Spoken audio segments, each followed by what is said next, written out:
Assalamualaikum warahmatullahi wabarakatuh. Halo anak-anak, bagaimana kabar kalian hari ini? Semoga selalu dalam keadaan sehat dan tetap semangat belajar di rumah. Hari ini kita akan melanjutkan pembelajaran kita tentang bangun datar dan pola barisan bangun datar yang ada pada tema 4 dengan muatan pelajaran matematika. Apa saja yang akan kita pelajari hari ini? Yang pertama, anak-anak nanti akan belajar tentang ruas garis dan sisi. Kemudian yang kedua, sudut dan titik sudut. Kemudian yang ketiga, pola barisan bangun datar. Untuk yang pertama, kita akan belajar terlebih dahulu tentang ruas garis dan sisi pada bangun datar. Ruas garis adalah bagian dari garis yang terdiri dari beberapa titik dan dibatasi oleh dua titik yang berbeda pada kedua ujungnya. Nah, ruas garis pada bangun datar bisa disebut juga dengan sisi. Perhatikan contoh berikut. Di sini ada sebuah bangun datar. Nah, anak-anak perhatikan bagian yang berwarna merah itu merupakan ruas garis atau sisi dari bangun datar tersebut. Nah, di sini sekarang coba kita hitung ada berapa ruas garis atau sisinya. 1, 2, 3. Bangun datar di atas mempunyai 3 ruas garis. Atau dengan kata lain, kita juga bisa menyebutkan bahwa bangun datar di atas mempunyai 3 sisi. Nah, bangun datar di atas disebut segitiga. Berikutnya ada sebuah bangun datar persegi panjang. Mari kita hitung ada berapa banyak ruas garisnya. 1, 2, 3, 4. Persegi panjang mempunyai 4 ruas garis atau 4 sisi.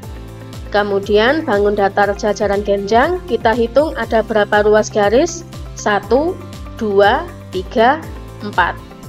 Jajaran genjang juga mempunyai 4 ruas garis atau 4 sisi. Kemudian bangun datar trapesium kita hitung juga mempunyai berapa ruas garis. 1, 2, 3, 4. Nah, trapesium juga mempunyai 4 ruas garis atau 4 sisi. Nah, karena ketiga bangun datar di atas mempunyai 4 sisi, maka bangun datar di atas disebut segi 4. Nah, sekarang pada bagian yang kedua, kita akan belajar tentang sudut dan titik sudut. Titik sudut adalah pangkal atau titik temu dari dua ruas garis. Sedangkan sudut adalah daerah yang dibentuk dari dua ruas garis tersebut. Perhatikan contoh berikut ini. Nah, di sini terdapat sebuah bangun datar segitiga. Sekarang coba perhatikan bagian yang berwarna hitam ini. Nah, bagian yang berwarna hitam ini merupakan titik sudut. Nah, titik sudut tadi adalah pangkal atau titik temu dari dua ruas garis. Nah, di sini kita bisa melihat bahwa banyak titik sudut pada segitiga, ada 3. Nah, berikutnya perhatikan daerah yang diberi warna putih. Nah, yang berwarna putih ini merupakan sudut. Ingat, sudut tadi adalah daerah yang dibentuk dari dua ruas garis. Nah, dari sini kita bisa melihat bahwa banyak sudut pada segitiga, ada 3. Sifat dari segitiga memiliki banyak sisi sebanyak 3, kemudian titik sudutnya 3, dan sudutnya juga ada 3. Berikutnya bangun datar persegi, kita hitung ada berapa banyak titik sudutnya. 1, 2, 3, 4. Kemudian kita hitung ada berapa banyak sudutnya. 1, 2, 3, 4.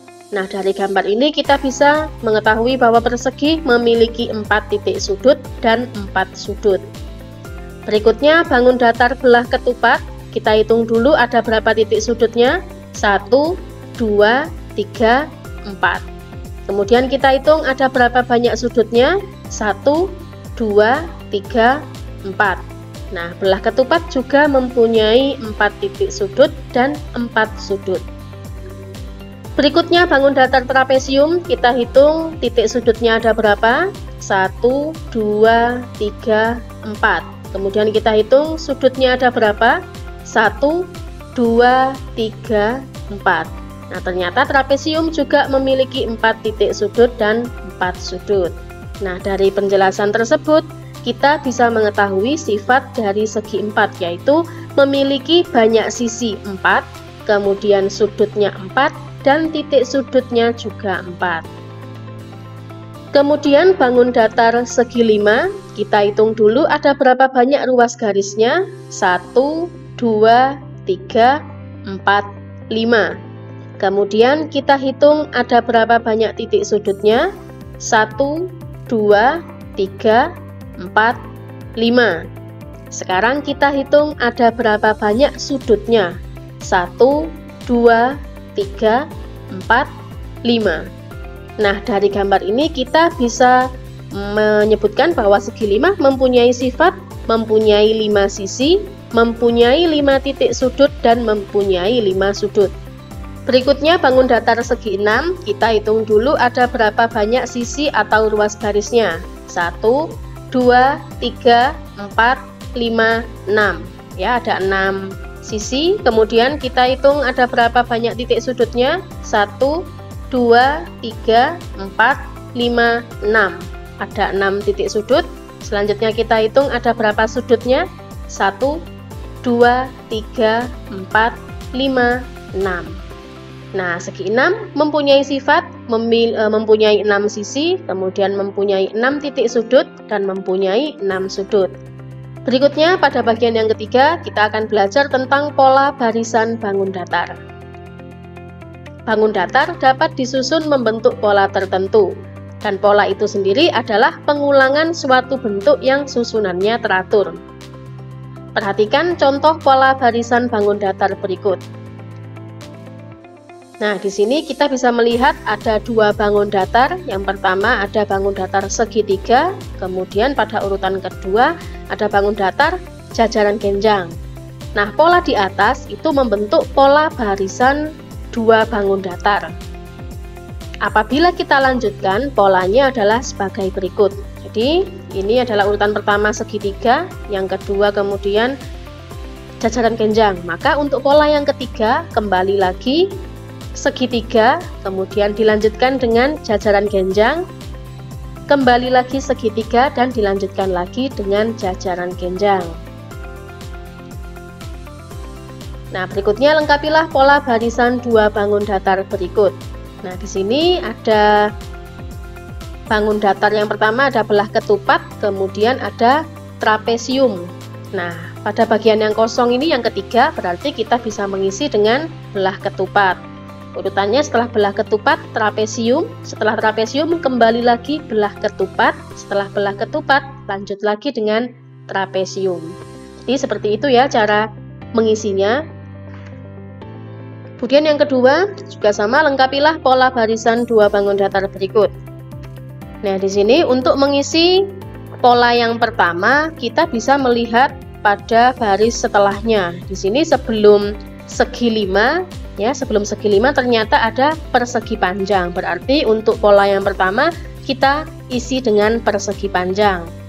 Karena ini hanya pola barisan 2 bangun datar, maka isinya hanya 2 ini ya. Setelah persegi panjang, segi 5. Setelah segi 5 tentu kembali lagi ke persegi panjang. Setelah persegi panjang lanjut lagi dengan segi 5. Setelah segi 5 kembali lagi persegi panjang dan dilanjutkan lagi dengan segi 5. Jadi seperti itu cara mengerjakan atau melengkapi pola barisan 2 bangun datar. Nah, tadi kita sudah belajar pola barisan 2 bangun datar. Sekarang kita lanjutkan belajar pola barisan 3 bangun datar. Di sini kita bisa melihat ada 3 bangun datar. Yang pertama ada segitiga, kemudian jajaran genjang, dan yang ketiga segi 6. Nah, pola di atas itu membentuk pola barisan 3 bangun datar. Nah, apabila kita lanjutkan polanya sebagai berikut. Untuk mengisi pola berikutnya berarti kembali lagi ke pola pertama, yaitu segitiga. Setelah segitiga ini ya dilanjutkan dengan jajaran genjang. Setelah jajaran genjang lanjutkan lagi dengan segi 6. Setelah segi 6 kembali lagi segitiga, kemudian jajaran genjang. Lengkapilah pola barisan 3 bangun datar berikut. Nah, ini di sini ada 3 macam ya, ada belah ketupat, kemudian ada trapesium, dan di sebelah sini ada segi 5. Karena ini pola barisan 3 bangun datar, maka urutannya setelah belah ketupat, kemudian trapesium, lanjutkan dengan segi 5. Nah, setelah segi 5, kembali lagi ke belah ketupat. Setelah belah ketupat, lanjutkan dengan trapesium. Hal yang kedua juga sama, lengkapilah pola barisan 3 bangun datar berikut. Di sini kita bisa melihat ada bangun datar persegi, kemudian jajar genjang, dan juga segitiga. Nah, untuk melengkapi pola yang kedua, kita bisa melihat di barisan yang kanan ini ya, setelah persegi dilanjutkan dengan jajaran genjang. Berarti di sini setelah persegi kita isi dengan jajaran genjang. Berikutnya setelah jajaran genjang ada segitiga, berarti pola berikutnya yaitu segitiga. Nah, setelah segitiga ini kembali lagi ke persegi. Ya, jadi seperti itu untuk mengisi pola barisan 3 bangun datar. Baik anak-anak, demikian pembelajaran kita hari ini. Mudah-mudahan bisa bermanfaat untuk belajar anak-anak di rumah. Terima kasih sudah mengikuti pembelajaran hari ini dengan baik. Tetap semangat. Patuhi protokol kesehatan dimanapun kalian berada. Terima kasih. Wassalamualaikum warahmatullahi wabarakatuh.